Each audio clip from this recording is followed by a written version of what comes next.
The galactic concord of sentient species had existed for 12,000 years before humanity stumbled onto the interstellar scene, with all the grace of a toddler discovering its own reflection. Which is to say, with excessive noise, boundless enthusiasm, and a complete inability to comprehend what they were actually looking at. The Concorde itself was housed in an architectural marvel, a massive ring station orbiting a perfectly unremarkable star in the perfectly unremarkable Drawl system. The symbolism wasn't lost on anyone: centrality without privilege, balance without favoritism, and equality without exception. At least, that was the official line printed on the brochures handed out to tourists and new diplomatic attachés. Reality, as with most things involving politics and self-important beings in expensive attire, was substantially more complicated. Another human request for expanded mining rights in the Orion Spur. Sigh.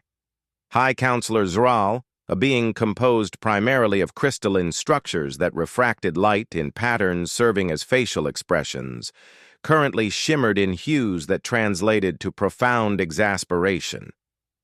"That's the fourth this cycle," noted Undersecretary Klept, whose gelatinous form rippled with what might have been amusement.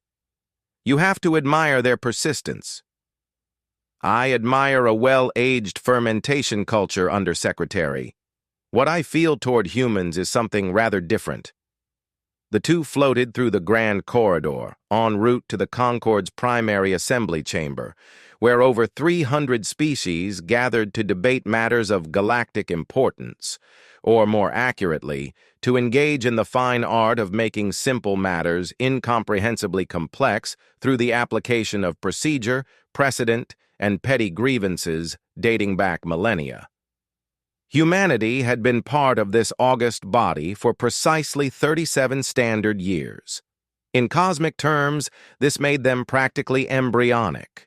In diplomatic terms, they were the equivalent of distant relatives who show up uninvited to family gatherings and immediately start suggesting improvements to traditions they barely understand. The human delegation occupied a modest office in what was diplomatically referred to as the Emerging Interests Wing, but more commonly known as the Noisy Neighbors Nook. Their chief representative was a specimen who called himself Ambassador Jackson, though whether that was a designation, a lineage marker, or an honorific remained unclear to many species. At present, Ambassador Jackson was engaged in what humans called coffee, a beverage most other species classified as voluntary mild poisoning for stimulant purposes. The practice alone had earned humanity a reputation for recreational toxin consumption that both confused and disturbed many members of the Concorde. "Ambassador," said his aide, a fresh-faced diplomatic corps graduate who still believed in the power of reasoned discourse, "the delegation from Proxima Centaur has lodged another formal complaint about your staff's auditory communications." "You mean they're bitching about us laughing again?" Jackson didn't look up from the datapad he was reading, an economic analysis of resource allocation in the Perseus arm that most species found mind-numbingly dull, but that humans seemed to read with the enthusiasm normally reserved for illicit entertainment. "They specifically mentioned the barking vocalizations that disturbed psychic equilibrium during yesterday's reception." Jackson finally looked up, took another sip of his coffee, and said, "Tell them we're working on modulating our expressions of mirth to accommodate their delicate sensibilities. Use exactly those words." The aide winced. "Sir, the translation matrices will—" "I know exactly what they'll do, kid. That's the point." This exchange, typical of human diplomatic operations, exemplified precisely why older species found humanity so baffling. They seemed to deliberately antagonize while simultaneously pursuing serious diplomatic objectives. They submitted meticulously researched proposals with one hand while making what they called jokes with the other. The resulting cognitive dissonance had caused more than one Methuselian to temporarily lose chromator control. The current diplomatic incident, the one that would ultimately reveal humanity's true nature to the galaxy, began, as these things often do, with something utterly trivial. A dispute over seating arrangements at the upcoming Quincentennial Harmony Gala.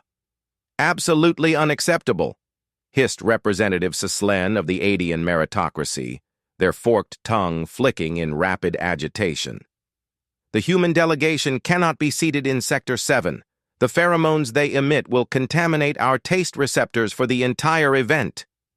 Across the polished, marble-floored chamber of the Gala Organizational Committee, a long-suffering group of diplomats tried, yet again, to mediate a crisis that did not, in any rational universe, warrant this level of drama. Perhaps, offered Ambassador Jackson, his smile displaying far too many teeth, the Ophidians would prefer to be seated in the service corridors. I hear the ambient temperature there is perfect for cold-blooded deliberations. The Kubilan representative began actively molting. The committee, a coalition of 7 species selected for their legendary patience and diplomatic finesse, exhibited clear signs of distress, pheromones of frustration, skin tone shifts, vocal frequencies, even subtle micro-telepathic bursts, all screamed, "We hate our jobs." "If I may," interjected the Arcturian mediator, whose species had evolved specifically to detect and defuse tension, "perhaps we could consider a compromise that acknowledges both biological necessities and diplomatic courtesies." What followed was 4 hours of tense discussion over a seating chart. Meanwhile, far from the polished halls and artificial civility, deep within the labyrinthine service corridors that Jackson had so casually referenced, a very different kind of conversation was unfolding. "The weapon shipment has cleared customs on 3 separate worlds using the diplomatic tags," reported a human operative into a secure channel. Their voice was clipped, calm, professional. "No warship insignias?" "None. The cell never suspected they were being tracked." "And the surveillance data?" "Comprehensive. We've identified 12 major distribution nodes and 4 primary financial controllers. Enforcement Division will have everything they need to decapitate the entire network." The superior, compact, sharp-eyed, and calm in a way that made others nervous, nodded. "Excellent. The ambassador will announce our findings at tomorrow's Security Council meeting. Timing should align perfectly with the coordinated raids. This operation, meticulously planned, flawlessly executed, and conducted entirely under the radar of the Concorde's vaunted security apparatus, was the culmination of months of effort by the human intelligence services. The target, a cross-species criminal syndicate trafficking in illegal technology, endangered biological materials, and, most disturbingly, sentient beings. And the irony? The entire mission was being run under cover of a seating dispute. Exactly the kind of absurdity humans found hilarious. Exactly the kind of strategy the rest of the galaxy found terrifying. Back in the noisy neighbor's nook, Jackson was finishing his coffee as his aide returned, datapad in hand. "Sir," the young officer said, clearly uncomfortable, "the Ophidians have formally requested your removal from the Harmony Gala." Jackson's eyes sparkled. "Perfect timing. Draft a response." "Yes, sir." And the tone? "Gracious acceptance of their concerns. Profound apologies for any misunderstanding. Sincere hopes for continued cooperation in matters of mutual interest." The aide blinked. "That sounds unusually accommodating." Jackson's smile widened. "Of course it does. We're just here to be good neighbors." He rose, collected his notes, and hummed a cheerful tune as he left the room. The galaxy, Jackson knew, was about to learn something very important about humans. Something they had missed behind the noise, the jokes, the caffeine. What happens when the apex predator drops the act? The Security Council of the Galactic Concorde convened in its high chamber, a vast dome of transparent alloys suspended above the station's core, offering a panoramic view of distant stars and the dull shimmer of the defensive grid. Seated within were representatives from the 9 most militarily significant powers, plus 2 rotating members chosen by lottery. The structure was intended to reflect egalitarianism. In practice, it ensured those with the biggest guns remained in charge. Democracy in space, as one human analyst had once put it, turned out to be remarkably similar to democracy on Earth. A beautiful ideal, frequently corrupted by practical considerations. Earth's presence at the table had always been an anomaly. Officially, humans earned their seat through rapid infrastructural development. Unofficially, it was the fastest military expansion in recorded galactic history, veiled by a relentless stream of humanitarian aid, trade cooperation, and good-natured buffoonery. "Ambassador Jackson," intoned High Marshal Gulick of the Valter Dominion, his feathers bristling in the traditional Avon display of attention. "You've requested emergency speaking privileges. The Council recognizes Earth's representative." Jackson stood, smoothing the front of his tailored gray suit, an antiquated form of clothing that most species found bizarrely restrictive. Humans wore suits like armor, decorative, dignified, and, in some cases, bullet-resistant. "Distinguished representatives," Jackson began, his voice calm, measured, and practiced. "I come before you today with information of grave concern to all law-abiding members of our galactic community." He pressed a button on the console. The lights dimmed, the central projector activated, and over the next 30 minutes, Ambassador Jackson gave the galaxy a masterclass in controlled revelation, financial records, transport manifests, surveillance footage, intercepted communications, names, locations, timelines. The data painted a picture of a sprawling criminal empire operating across borders, exploiting diplomatic blind spots and entrenched corruption. The organization had been trafficking in illegal cybernetic implants, forbidden weaponry, and even captured sentient life. By the end of the presentation, a palpable silence blanketed the room. Even species that communicated primarily through chemical signals or psychic vibrations seemed to understand the collective gasp. "We have identified the key leadership of this organization," Jackson concluded, "their primary bases of operation, and their immediate plans for expansion. Earth stands ready to assist in bringing these criminals to justice." "You're telling this council?" asked High Counselor Zyle, their crystalline structure darkening in disbelief, "that human intelligence conducted unauthorized operations across multiple jurisdictions without informing the Security Directorate?" Jackson's expression didn't shift.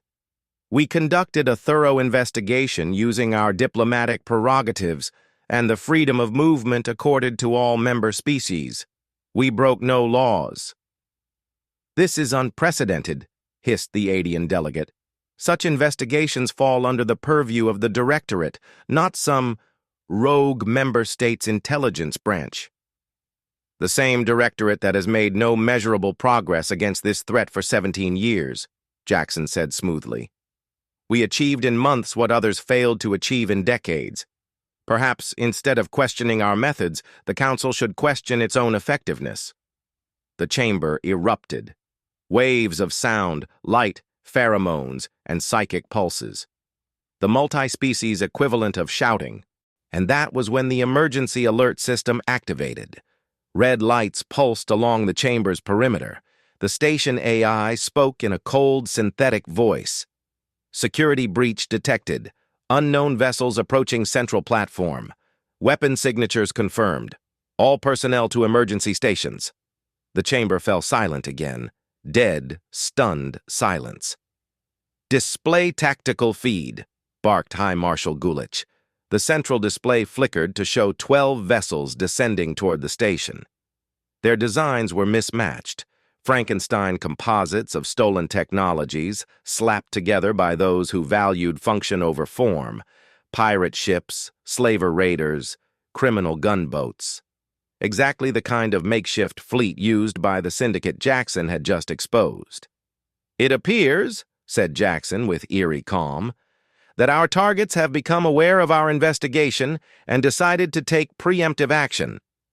The station's defensive systems are activating," the Kubalan representative reported, "but response time is delayed. They've They've somehow compromised the command protocols. How is that possible? Demanded Counselor Ziol. Obviously not isolated enough, Jackson replied, touching a small device at his collar. Jackson to Vigilant, Tactical Situation Alpha, Deploy Countermeasures, Authorization Theta 9 Epsilon. The alien representatives stared at him. Ambassador, began High Marshal Grand Thix. What are you? The display changed. 6 new ships dropped out of FTL, appearing between the attackers and the station with precise, terrifying speed. Sleek, black, and unmistakably human. May I introduce the 7th Rapid Response Fleet, Jackson said. His tone had shifted. The warmth was gone. The smile remained, but the man behind it had changed. Gone was the affable ambassador. In his place stood a commander, a predator. You anticipated this? Asked the Methusalian delegate, their skin flashing a mottled lavender of confusion. Of course, Jackson said. We leaked parts of our investigation precisely to provoke this response. It's easier to capture criminals in the act than build a case that meets your judicial standards. The human fleet moved with impossible coordination, herding the attackers like wolves circling prey. A pirate vessel broke formation, trying to flee. It didn't get far. A human ship intercepted, launched boarding pods that latched onto the hull like parasites. Those are our Marines, Jackson explained conversationally. They're quite good at close-quarters combat. The term dates back to when humans fought wars on water. Primitive, I know. Several species emitted visible signs of discomfort. The humans weren't just fighting back. They were winning, with surgical efficiency. Ambassador, Gulich said, struggling to maintain composure, your actions, though seemingly in defense of the Concord, represent a gross breach of protocol. Military operations must be authorized by this council. With all due respect, Marshal, Jackson replied, when someone points a gun at your head, protocol becomes a luxury. We acted to save lives. His smile returned, but now it was a wolf's grin. Isn't that what matters most? Status report, he said into the device. A voice responded, clear, professional, and loud enough for the entire chamber to hear. All hostile vessels contained, sir. Minimal casualties. Prisoners being processed. Enemy command systems secured. Data extraction underway. Jackson turned back to the stunned council. As I was saying, Earth stands ready to assist in bringing these criminals to justice. 3 Earth days after the incident, now known throughout diplomatic channels as the Security Council ambush, the Galactic Concord's Executive Committee convened an emergency session. Officially, it was labeled an information-gathering inquiry. Unofficially, it was a tribunal. 15 beings sat in the chamber. 7 Executive Committee members, 5 expert witnesses, and 3 from the human delegation, Ambassador Jackson, a military attaché, and a legal advisor. The room, though smaller than the main assembly hall, crackled with tension. For the first time in the Concord's long and self-assured history, it was not one of its oldest species under scrutiny, but the newest. Let us be clear about what transpired, began Premier Delegate Axon Varick of the Dorsan technocracy, a being of lattice metallic filaments swirling around a plasma core. Human intelligence assets conducted unauthorized operations across sovereign territories. You manipulated a criminal enterprise into attacking the Concord itself and deployed military forces without council approval. Ambassador Jackson, looking relaxed to the point of insolence, nodded pleasantly. An accurate summary, he said, though I would suggest the term unauthorized is open to interpretation. Articles 17 and 29 of the Concord Charter permit member species to investigate threats to their own security across jurisdictional boundaries. We are familiar with the Charter, Ambassador, Delegate Varick snapped. What concerns us is not the legality of your actions, but their implication. Jackson tilted his head. I'm afraid I don't follow. Then allow me to be explicit. The Dorsan's plasma core flared brighter, a clear sign of escalating emotion. Humanity has revealed itself to be far more dangerous than previously assessed. You possess capabilities far beyond what you declared when joining the Concord. You've shown a disturbing willingness to manipulate events and other species to achieve your objectives. In short, Ambassador, you are predators wearing the masks of diplomats. Jackson did not react, not with a smirk, not with a quip. But something in his posture changed, a subtle straightening of the spine, a shift from politician to something older. Older and infinitely more dangerous. "Premier Delegate," he said, his voice now stripped of pretense, "every species in this room evolved from predators. The difference is not that humans are predatory, it's that we've never forgotten we are." A ripple moved through the chamber. Some delegates leaning back, others blinking slowly or releasing unconscious biosignals of alarm. Jackson continued, calm as deep water. "And I find it curious that we are being questioned not for what we accomplished, but for the methods we used to succeed where your institutions failed. One might even suspect that elements within the Concord had something to lose if this criminal organization was dismantled." "An outrageous insinuation!" barked the Adian representative, scales flaring. "Is it?" Jackson tapped a data pad. "We uncovered financial transfers from shell corporations linked to the syndicate. Transfers traced back to accounts associated with 3 current council members." The silence was instant and suffocating. "I had intended," Jackson added, "to handle that through discreet diplomatic channels. But since we're being so very direct today—" The chamber exploded with overlapping vocalizations, pheromone bursts, frequency harmonics, and bioluminescent distress signals. The Arcturian mediator, seated near the center, activated their harmonic resonator. A wave of soothing subsonics spread across the room, slowly de-escalating the chaos. "Colleagues," the mediator said gently, "this confrontational posture serves no one.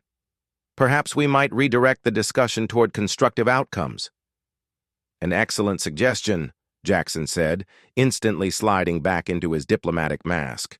"Earth has compiled a full report detailing the syndicate's operations, leadership, assets, and evidence of official complicity.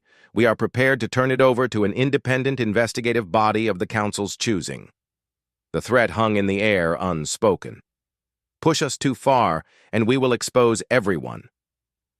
A moment passed, then another, until finally the Quillian representative, whose species processed data faster than most artificial intelligences, clicked a sequence of sounds. "The ambassador's offer appears reasonable," came the translation. "But this does not resolve the committee's core concern, humanity's self-presentation within the Concord." "You mean the fact that we didn't announce ourselves as dangerous?" Jackson gave a short laugh, a sound several species found far more unsettling than silence. "Would any of you have done differently?" he asked. "Entering an environment filled with established predators? Only a fool declares themselves a threat in their opening statement." "So you admit to deliberate deception," accused the Dorsan.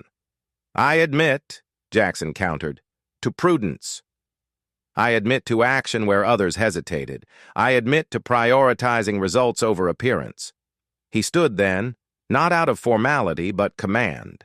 He began to walk, slowly, around the curved interior of the room. "You're afraid, because you've realized you don't understand us. You assumed too much based on our diplomacy, our youth, our enthusiasm. You cataloged our traits and filed us away." He paused. "That was your mistake." He looked each delegate in the eye. "Because on Earth, the creatures that stopped paying attention to humans went extinct." Even the Arcturian mediator had nothing to say. Finally, a voice broke the stillness. Old, deliberate, and heavy with centuries of memory. It came from the Tauran elder, the committee's senior-most member. "Ambassador, are you threatening the Concord?"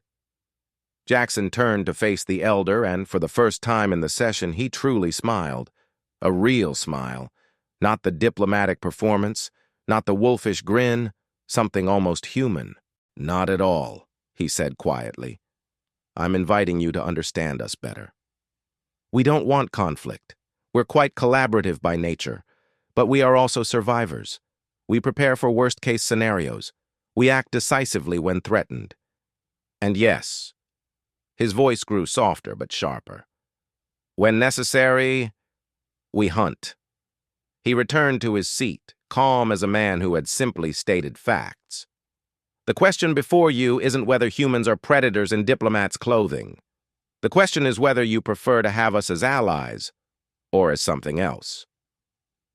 In the weeks following the Security Council incident, the political landscape of the Galactic Concord shifted as if a black hole had passed through its center.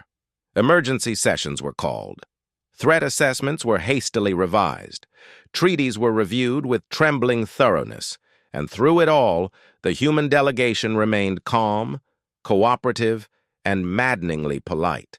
This only made things worse. There was no denial, no defensiveness, no displays of superiority. They had shown their fangs, then tucked them away with a courteous nod and an offer of assistance. It was not domination, it was dominance withheld. The quincentennial Harmony Gala, the very event whose seating arrangements had sparked this diplomatic supernova, was held as scheduled, though not without adjustments.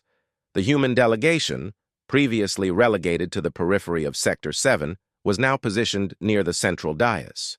Prominent, present, unavoidable. The Adians, who had earlier demanded separation, now greeted them with cordial gestures and vague overtures of collaboration. Fascinating how fast fear rewrites etiquette. From a distance, Undersecretary Klept watched the change unfold beside High Counselor Zral. One moment, they're disruptive upstarts, the gelatinous diplomat mused. The next, they're essential allies. Fear is a powerful motivator, Zral replied, crystalline form refracting light in thoughtful gradients. Though I wonder if they realize how transparent their sudden friendship appears to the humans. I suspect, said Klept, the humans are counting on that perception. His form rippled, possibly with amusement, possibly concern. With gelatinous species, the distinction was murky. They've revealed just enough to make everyone reassess, without ever showing their full capabilities. A calculated revelation? Almost certainly. Across the reception hall, Ambassador Jackson was deep in conversation with High Marshal Gulich of the Valter Dominion. To an uninformed observer, it looked like two old colleagues exchanging pleasantries. To those fluent in the body language of apex species, it was a delicate game of dominance. Your security teams performed admirably during the incident, Gulich said, head tilted in the Avon gesture of guarded praise. Such precision in boarding operations is uncommon. You're too kind, Jackson replied modestly. Our Marines train extensively for various scenarios. One never knows when such skills might be needed in our dangerous galaxy. The phrase landed like a brick wrapped in silk. Our dangerous galaxy, not yours, not the Concord's, not even shared.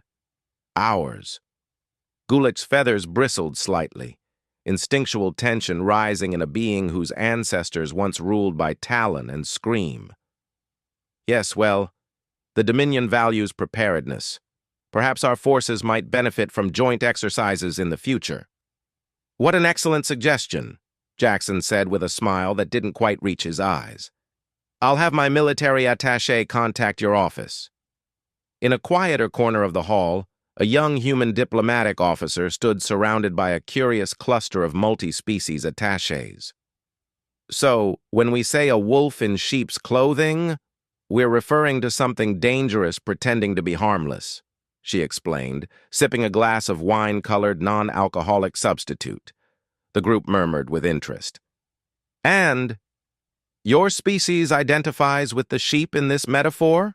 Asked a Quillian observer, appendages twitching in confusion. The human laughed. Several nearby beings flinched at the sound. No, she said. Historically, we were the wolves. A Methuselian scholar, translating everything in real time, frowned. Yet you speak as though the wolves are other than yourselves. Cultural compartmentalization, she said with a shrug. We tend to forget our predatory nature, until circumstances remind us. That answer sent a psychic ripple of discomfort through the group, because it confirmed what many of them had begun to suspect. Humans weren't wolves disguised as sheep. They were wolves who had taught themselves to behave like partners, and who could stop pretending the moment it stopped being useful. But the most dramatic shifts were not social. They were structural. The data revealed by the humans had triggered the largest anti-corruption operation in conquered history. 3 council members were forced to resign. The security directorate underwent a full procedural overhaul, and through it all, the humans extended offers of help, legal assistance, security support, technical audits. They never asked for favors. They never made demands. They merely stood ready to assist. And that, in the eyes of many, was far more dangerous than any show of force. 6 months after the incident, Ambassador Jackson was summoned for a private meeting with the newly elected High Counselor, a Tauran elder whose words carried the gravitas of centuries. They spoke in the ancient chamber reserved for interspecies reflection, a domed space of still water, soft ambient starlight, and silence that encouraged honesty. The reforms you suggested have been implemented, the Tauran said slowly.